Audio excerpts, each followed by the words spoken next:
Hari Om, Shri Gurubhyo Namaha. Whenever we describe something, we tend to talk about how it looks.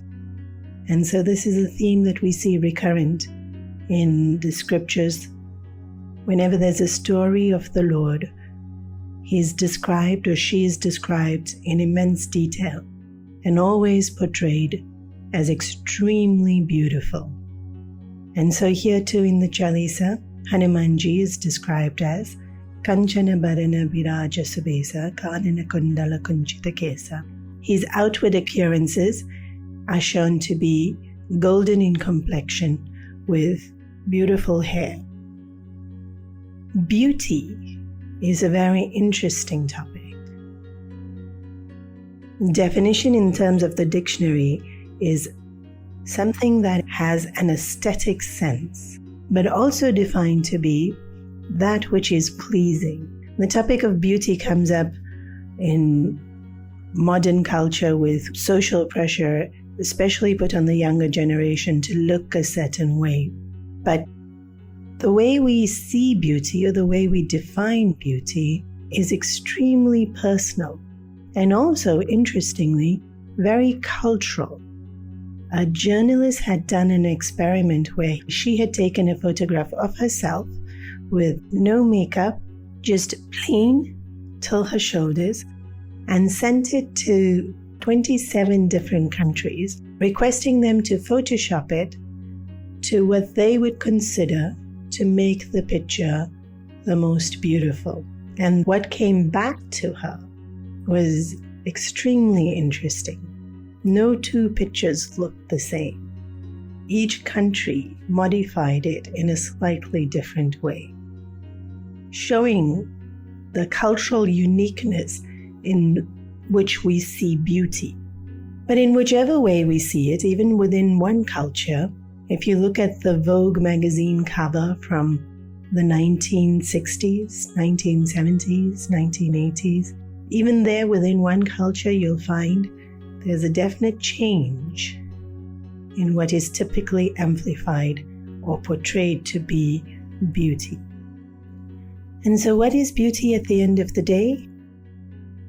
True to the saying, beauty is in the eyes of the beholder.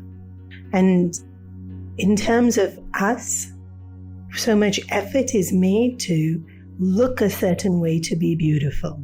And sometimes we don't notice the beauty we actually have because we're too busy trying to create it. And there is hundreds and hundreds of quotes that are available telling us about how beauty is only skin deep or far too superficial. And the one I guess I like the most is the outer beauty will capture the eyes, but it's the inner beauty that will capture the heart. And even though so many people hear this again and again, we still get caught up in looking a certain way to have an appearance which we would think is beautiful. If we really think about beauty, we will notice that more than the aesthetic appeal of the features, it is the look that's in the eyes or the expression that fills the face, the mood that is created by the person. And so it's more in the attractiveness of the personality or the feeling.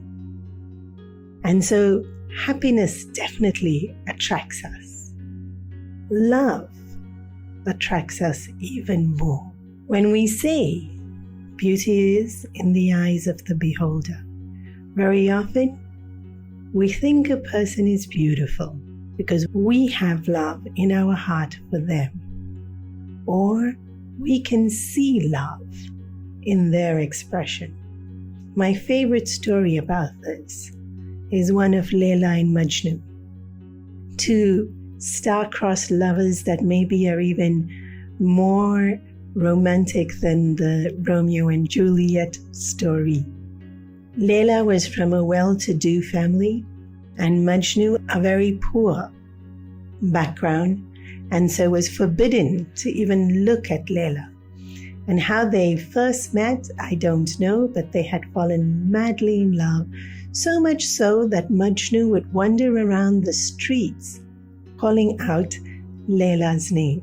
And very quickly was given this name Majnu, which means madman, because he would just walk around daydreaming, pining for Layla. And hearing of how desperately Majnu loved her, the prince of the city thought, how beautiful Layla must be, that he is so besotted and so consumed by her. And so a curiosity arose in his heart to see Layla. And the curiosity grew to a point where he thought, I must see her. How beautiful she must be that he walks around like this day and night, just chanting her name. In their culture, it wasn't acceptable for a man to look upon a woman's face unless she was a family member or to be wedded to him. But breaking the protocols and finding loopholes, they found a way that she would come in front of the prince, but he would not be able to see her directly. He would be able to see her through a reflection on a mirror. When the day came and she stood in front of him, he was so excited that he was going to finally see Layla. And when the curtain revealed her form, he was immensely disappointed. She was no more beautiful than any other average person in the town. And the disappointment was very apparent in his voice when he says, "You are Layla?" And she understood immediately. And she said, "Yes, I am. I am Layla. But you do not have the eyes of Majnu. When eyes are filled with love, they will see beauty. But when a person is filled with love, they are seen as beautiful." Think about it.